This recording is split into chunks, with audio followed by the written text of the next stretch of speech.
Welcome to the Casual Adventure Notes podcast, the CAN podcast, lazy, easy listening about little life's adventures. And lessons. I'm Doz. I'm Devy. All right, let's kick off with our palate cleanser today. I think you have the book. So do you want to go? Yeah. So we're continuing on 101 things I learned in psychology school. So do you want to pick a number, Doz? Let's pick number 22. Have I picked 22 before? Yes, you have. 23. All right, 23. The title is Twins Raised Apart Are More Similar Than Twins Raised Together. Identical twins provide a nearly ideal control for studying the relative influences of nature and nurture. When twins are separated just after birth and reared in different families, there are strong indicators as to which psychological and behavioral outcomes are biological and which are environmental. Interestingly, studies suggest that identical twins are more alike when reared apart than when raised together. It is thought that this is because the parents of intact twins sets encourage them to develop unique traits and interests, and the twins themselves may actively seek to differentiate themselves. While a twin raised apart from the identical other receives no such coaching. This leaves inborn traits to more strongly influence development. And then it's got a whole bunch of biological sperm, egg, thingy, midgigs. What was the heading? Twins raised apart are more similar than twins raised together. So I think it... So I think it sort of, it goes back to the argument about nature versus nurture.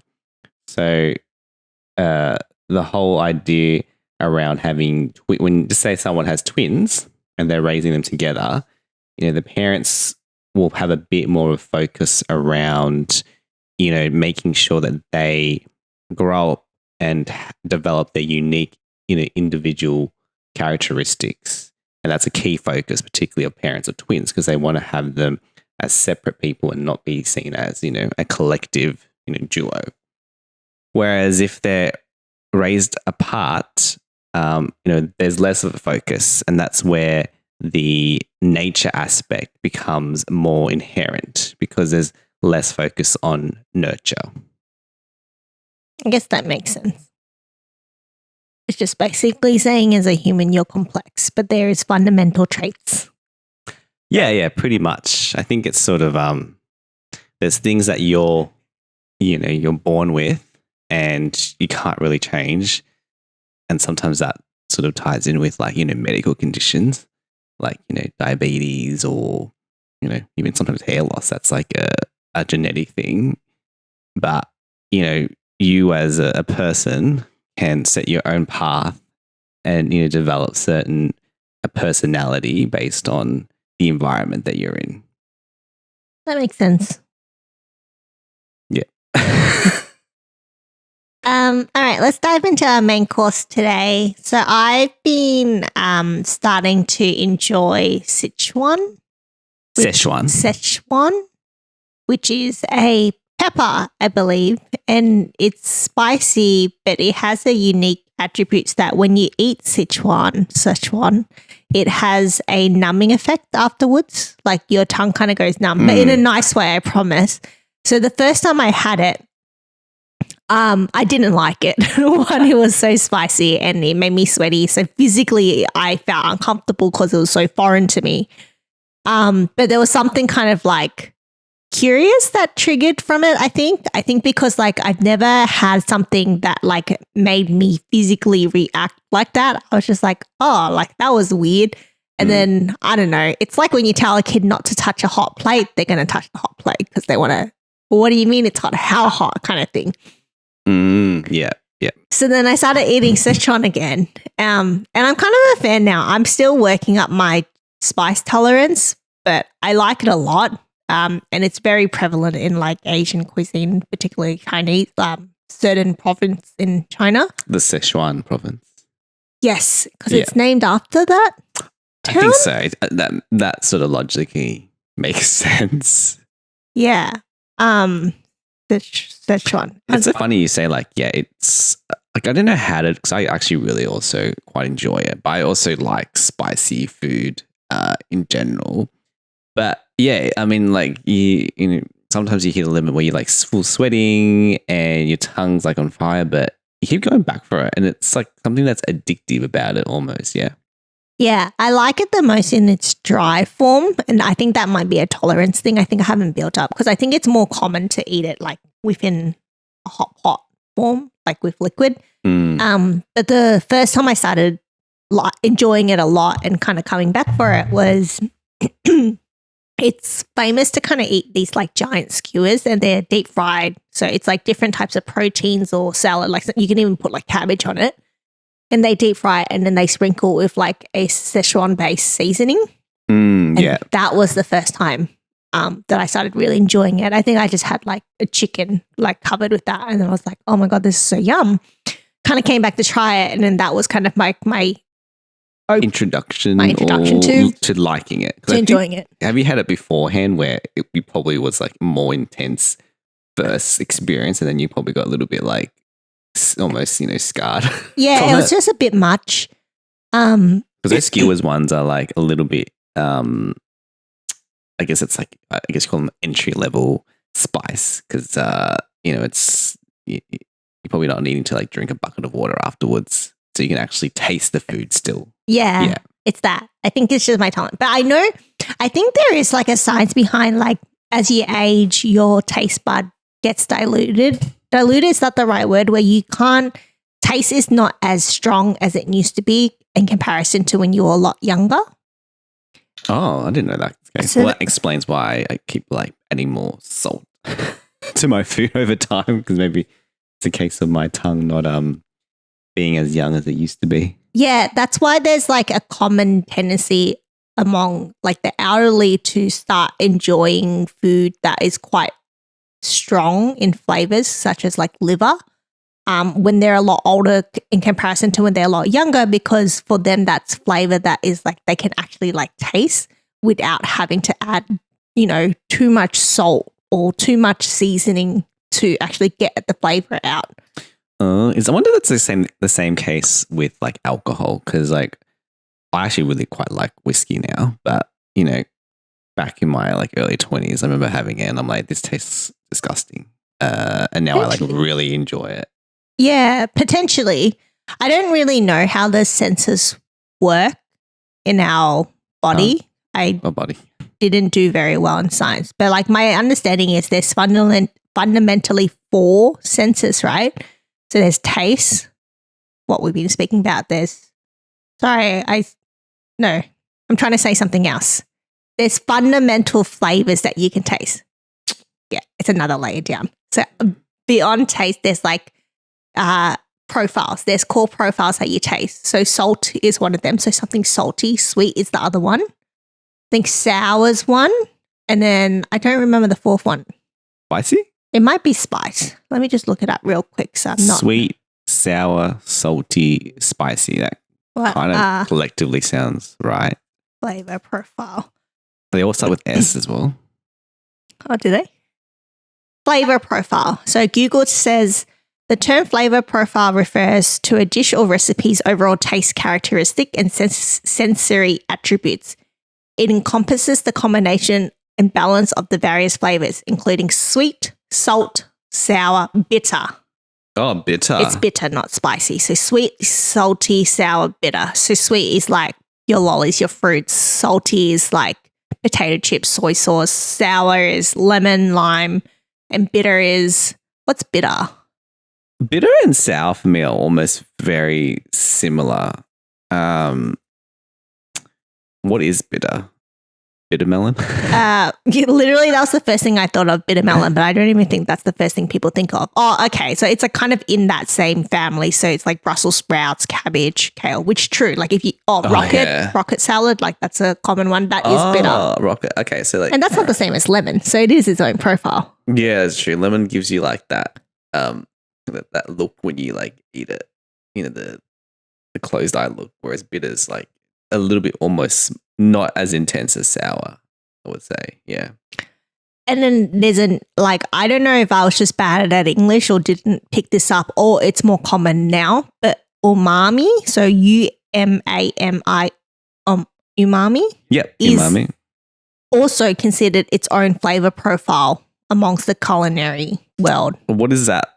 What's it called? What do you think umami? Is that like, I always like hear a reference when it's like meat, like buttery meat stuff. Is that like umami flavor? So umami by the dictionary definition in Google says a category of taste in food besides the other four that we mentioned before, corresponding to the flavor of glutamates, What's glutamate? especially monosodium glutamate. It literally translates from the Japanese word deliciousness. Oh, it says just tasty. Yeah. I remember I like heard that first, like that word first in like MasterChef.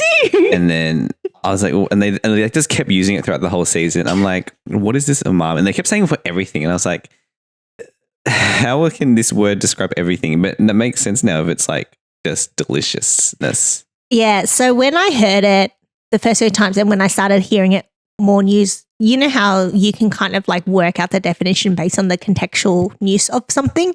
I interpreted it as like, oh, it's kind of like a unique blend of flavors that kind of brings out just something, right? I guess in its own way, that's why it's its own flavor profile, because there isn't really something else to describe it besides umami. But it's interesting because I know exactly what they're talking about now that I think about it.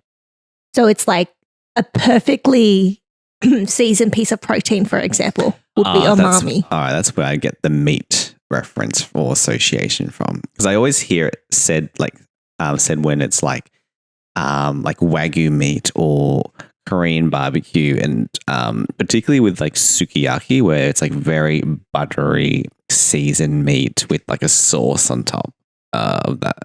Yeah. So maybe it's Yeah. I also associate it to like hearty. So you think like soups, noodle soup. okay, like Broccoli. something that's a bit like, essentially like it's almost like something that's very rich in flavor. Rich in flavor is actually a good word, which I guess is what people would define deliciousness. And something that's very commonly that triggers the umami flavor profile is MSG, which is just a seasoning. What does MSG stand for? MSG stands for monosodium glutamate. I assume it's a science thing, which it is a science thing. So the origin of MSG is that I think it was a chemist that actually extracted as a flavoring thing. So I don't know how, because I fail science and I don't really understand how things work at that level. However, my understanding is something to do with seaweed. They extracted it into these little white crystals that you could say looks like salt, and then that tastes like umami, which is MSG. So they're extracting the glutamate of something, and then so monosodium glutamate is like the seasoning MSG. All right, because that's MSG is like used a lot to artificially enhance like a flavor, whether it's like a soup or a broth. Correct.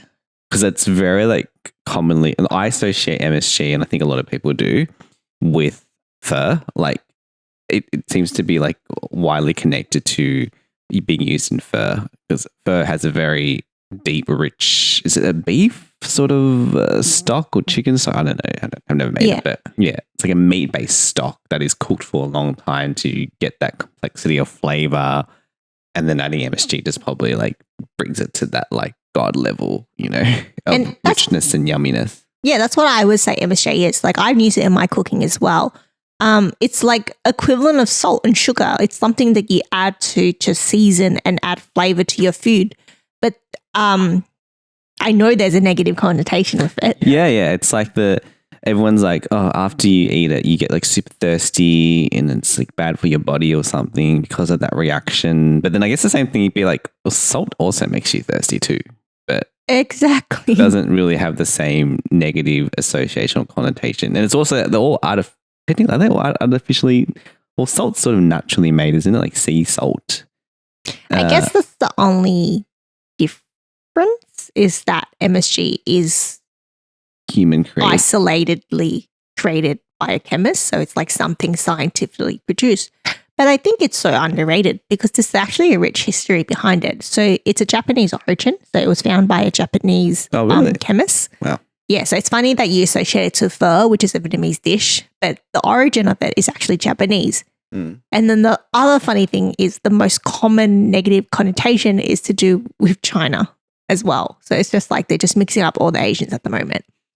But essentially, this Japanese chemist found MSG as a substance, as a flavor thing. And, you know, it's pretty groundbreaking in terms of just something in the culinary space. It was in the 1900s, I believe.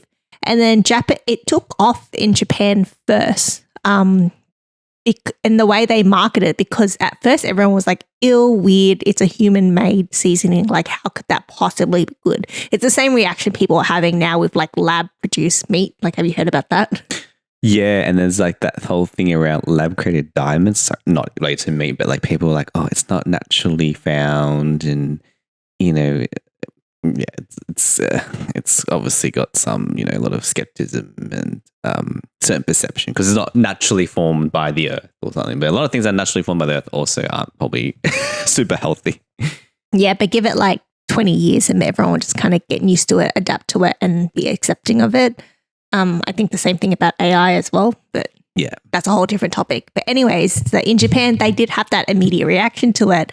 And then they put marketing around it and, you know, they put it in prestigious glass bottles and made it look really like fancy and attractive to the common household. And that's how it kind of took off. And then it did really well in Japan, and it still does very well in Japan. I think it's like a staple in a lot of people's cupboards to cook. Makes sense because every place that I seem to eat in Japan has such, you know, deliciousness in it. So maybe MSG is really like the it's almost like cheat level seasoning, yeah. Like you can just add it to probably a lot of almost anything and it like enhances and makes a flavor, you know.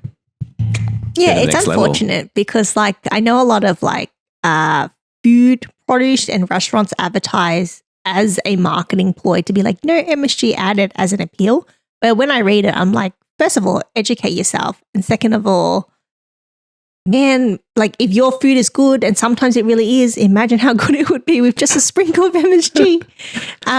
But yeah, so then it expanded its popularity in the 1940s to 1960, particularly in the United States. I think it was after World War II, and I'm sure it's to do with like countries being in other countries and whatever during the war. Like Japan's involvement in World War II. I don't know, I assume so. Are you saying that had like an influence on like the spread of this, you know, Japanese invention essentially to Western countries and as such? Yeah. There was like, a negative spin from, you know, the people. No. That's actually not how it became racist. Okay. Yeah. No. So silver lining, war is terrible and it should never happen. Everyone knows that. But like the silver lining is like as a result of having other cultures like embedded in your countries, you end up bringing in cuisines and stuff. Multiculturalism. Yeah. Yeah. But no, what ended up happening was like it was just doing its own thing. And then one day there was not even a scientist. He was just a doctor. He was just a random doctor that went to a northern Chinese style restaurant and ate something. And he had a like reaction to it. Like he said, he got sweaty, he got hot, he got flustered. It was like very spicy. And then all he did was write letters to like a bunch of letters explaining his symptoms, writing to a bunch of these scientists, just being curious and being like, yo, do you know why I feel like this after eating these Chinese food? And then he made a theory as I think he was like a children's doctor, a pediatrician. Pediatrician. He, it was literally just out of curiosity. And I assume back in the days, like you could just access the people by letters. So then he wrote something and he titled the letter Chinese Restaurant Syndrome. And he meant well about it because he literally meant he went to a Chinese restaurant. Like the guy was Asian. He went to a Chinese restaurant, ate some food, had a reaction. It was just like, oh, I'm just writing down my experience. He was basically journaling. And then he's like, I'm just going to ask a bunch of scientists to like do you think this is common? What do you think is like causing this? My hypothesis is like it could be to do with maybe the sodium content, the use of cooking wine, the MSG. Like they're quite There's common. a million things in the food. Yeah, he's like, that's quite common ingredients in Chinese cuisine. Maybe it's one of those. And that's how it started. And then what ended up happening is the media caught wind of it. And I assume he wrote letters because Google wasn't around to just quickly search out what something is at the time. Information wasn't as accessible. Snail mail. Yeah. And then the media picked up on it. And like back in the days, it was a very racist time, right? And they just ran with it. Like the title Chinese restaurant syndrome wrote itself. And then they just fixated on MSG, which was founded in an Asian country, Japan, and basically just goes, MSG causing all these like lists of symptoms that this guy has reported on. So he was saying something like numbness and sweatness, general weakness. Like might have been from the Szechuan instead. Oh, that's actually, yeah, it might have been Szechuan. I don't know if Szechuan's from northern Chinese restaurants or whatever. But then, so that's kind of how that negative association started and it blew up and then word of mouth rumors just spread. And then those scientists just accidentally had like added confirmation bias to it by going out, like being curious about pure intentions, just went out to Chinese restaurants, ate food. They're not detailed on which Chinese province restaurants that they eat in at. Like they just generalize Chinese restaurant, which is so broad. So they're all eating different things. There's no control in like an experiment where there's like a control.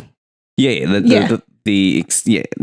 I think it sounded like there was just going out for lunch and then part of it happened to be, let's do a hypothesis around, this restaurant and we get the same symptoms or something. Yeah. So that's what they did. And then the funniest thing is there was barely any common symptoms among them. And then, but because they had general negative symptoms, I felt really thirsty afterwards. Yeah. Like but that could also been like unconscious bias where they had read about it and so they were expecting it, and it's like a bit of a confirmation bias. It's a thing. Yeah, that's. I mean, like to be fair, like even today, what happens is it's like one negative story and sometimes just like you said, blow up, and then it becomes the truth or the source of truth, even though it has no scientific strong basis or evidence. And that happened quite a lot during, COVID, and then with the vaccinations. But yeah, it's like now it comes even more through social media, where like someone who might not even be a scientist or have any background in biology or food, and they'll just talk about their experience without acknowledging maybe genetics or anything, and then be like, oh, this is like causes XYZ, and then that sort of spreads, and then it becomes a matter of fact, which is a little bit sad. I know people know they should do it, and sometimes it's just human habit to believe what you read or see or hear at face value.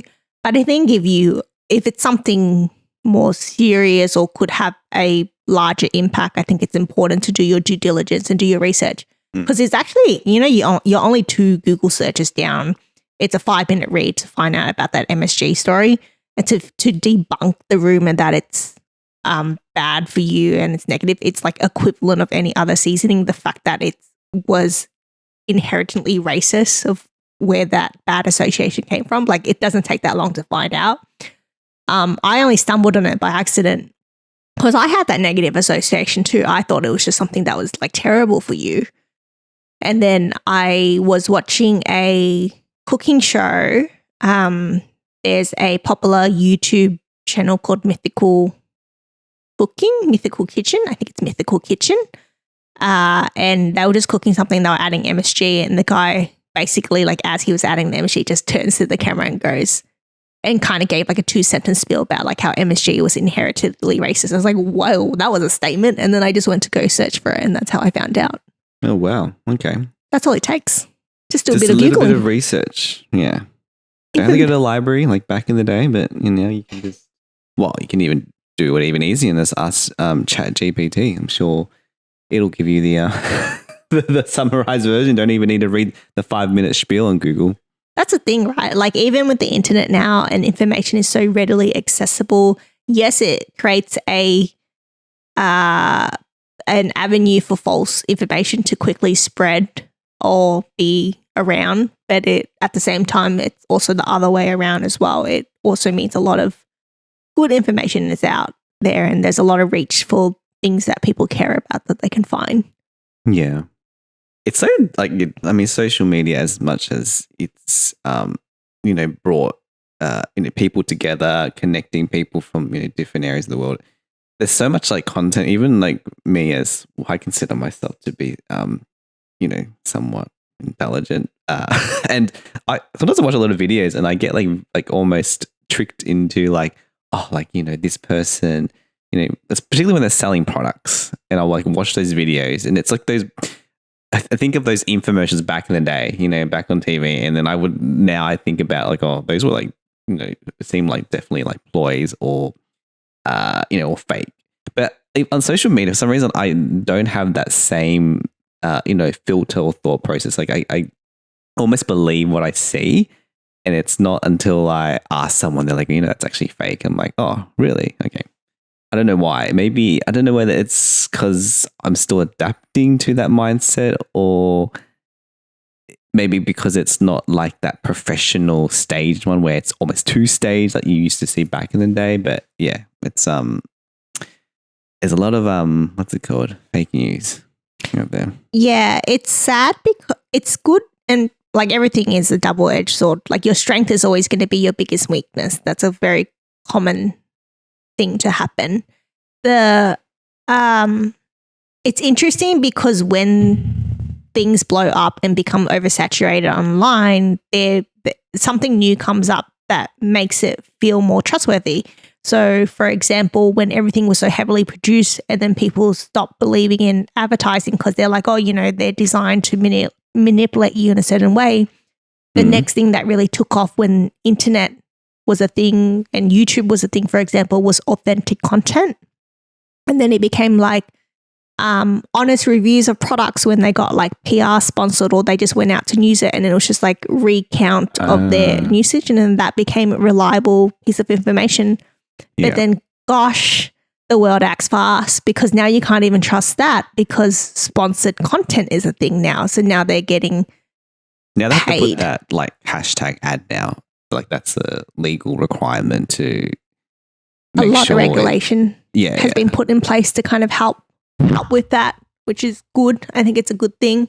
And then it just becomes like, I think every time there is a way that you think you can find authentic or genuine information to read or rely on, it just gets overshadowed, overridden by like, I don't know. I don't even know what the word is. Non-authentic. Greedy people. Because the other one recently, what I noticed is what I really loved that blew up, especially in the tech space, was the whole like word of mouth via reviews. So think Google reviews, TripAdvisor. When you purchase something online and you leave a review, that became really trustworthy. So then you were going off like real people's ratings and real people's commentary on it. Yeah, I mean, I use that pretty much to determine if I go to a restaurant or not. Like if it has like under 4 stars, then I would probably be like, unless I had like someone like close to me that recommended it, I probably wouldn't go to it. Yeah. So people like Google have kind of overcome it better because you have to have a legitimate user account to leave a review now. But even that's become a little bit untrustworthy because Google review is not a good example, but there's like products that you buy online, for example. You know, there's businesses at the moment where you can purchase fake reviews and fake ratings. So sometimes a product with like a really high rating and like pretty good comments, if you actually scan through it, there's patterns and you can pick it up. They're fake. So you're okay. All right. Because again, when I buy stuff on Amazon, like I filter it by like top rated and then also the number of reviews. So if it's got like 4,000 reviews and it's like over 4 stars, I'm like, all right, it's definitely good. But if it had 4 stars and there was like 10 reviews and potentially 10 legitimate reviews, I would be like, I'm not sure about it. I'll just go with the one that has 4,000 reviews. But now you're saying that potentially those might be fabricated or purchased. Pretty insane. It's so fast. And even with Google reviews, yes, you have to have a legitimate account, but a lot of like businesses, small businesses, and it's a business strategy. So I don't think they're wrong in doing this. There's always incentive. Like a discount to for the rate customer. high. That's true, actually, because when I went to, I had to get like a flat tire fixed, and I went to the mechanic, and they said to me, "Oh, yeah, we'll just do it for free, but can you leave a 5-star Google review?" And I was like, "Sure, that's fine." Didn't really think much of it because I got a free tire fix. But yeah, you're right. It's very easy to sort of manipulate the numbers. But I guess you could say the inverse as well. Like if a business really pissed someone else off, like a customer off, like that particular customer could get like all their friends to just 1 star the business, which could then completely, destroy, their what's it called when people like walk-ins and new customer intake.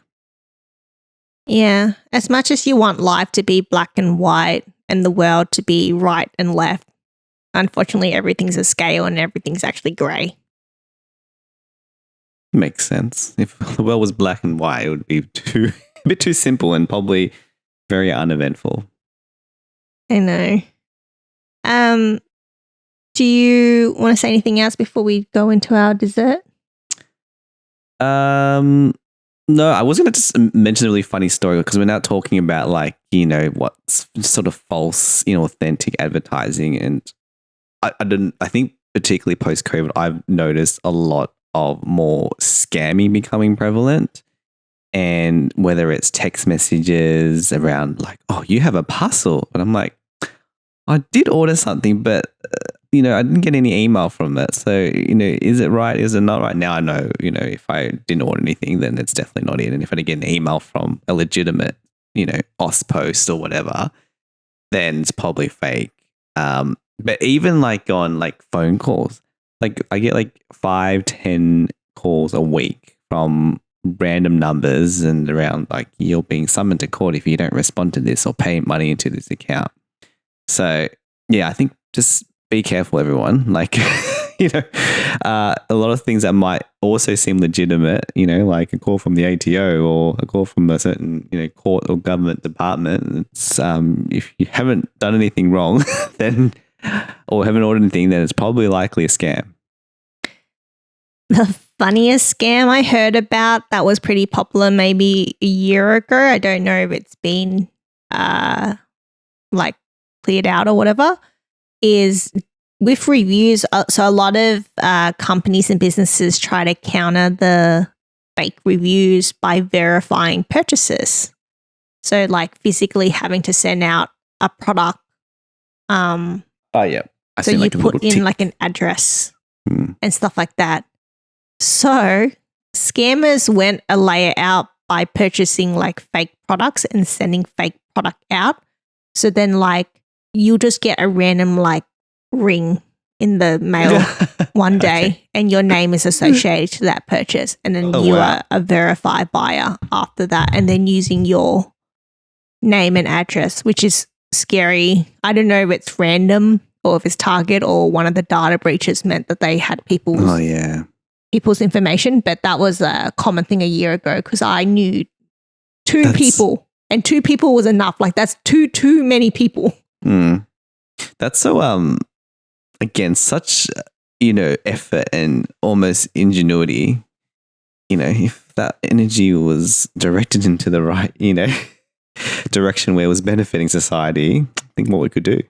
I think the scariest crimes are organized crimes, though. It like freaks me out. That's right. Yeah, they're because it's not like sometimes I think sometimes when you think of crime, like petty crime, you're like it's people that maybe aren't super educated or tech savvy. Like they're just going into like the supermarket to steal like a ham, or that's probably a bad example. Steal a bar of chocolate. I don't know why ham just came to mind then. But they're like, hackers, I'm assuming like requires a lot of like training and like you probably do a lot of courses to like do coding and all that stuff to be able to get to that level where you're hacking into what are really large businesses and organizations that have, a team of security on the IT side. Yeah. Actually, sometimes they're kind of just random, just a genius kid trying to play hero and their own version of justice, I think.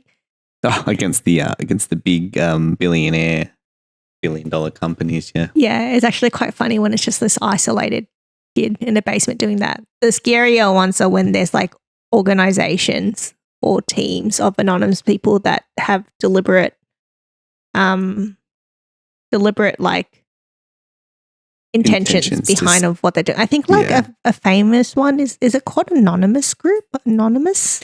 Oh, do you mean like those people that like, they wear like that? It's like this white mask thing, and it's like it seems to be the symbol of like your, I don't know what they call it. It's like they're sort of, I think that they're standing for what they believe is justice. And I found it. They are called Anonymous. They're considered a hacker group. It is a decentralized international activist and hacktivist collective and movement, primarily known for its various cyber attacks against several governments, government institutions, and government agencies, corporations, and the Church of Scientology. They originated in 2003 on the image board 4chan. Does everyone remember 4chan? Yes, I do. That's going way back. They're famous for a few big hacks. I'm just trying to find one of them. I just remember hearing their stories. There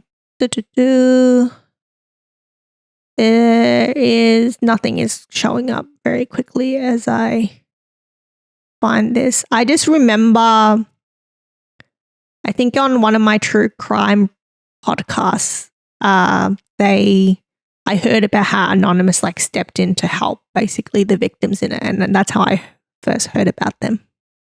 Okay, all right. So they're just like you said, the vigilantes, where they sort of take justice into their own hands because they feel like maybe society and the people that should be protecting certain people aren't doing their jobs.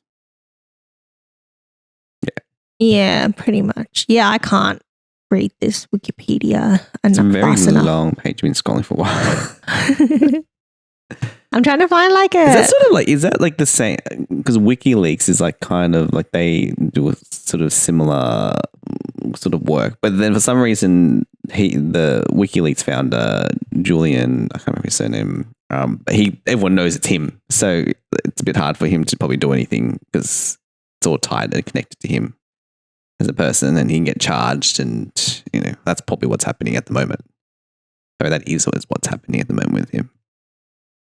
Yeah, I think so. This looks like it's more popular in America because I'm just like skimming it, and there's just a lot of like states that are mentioned in their thing.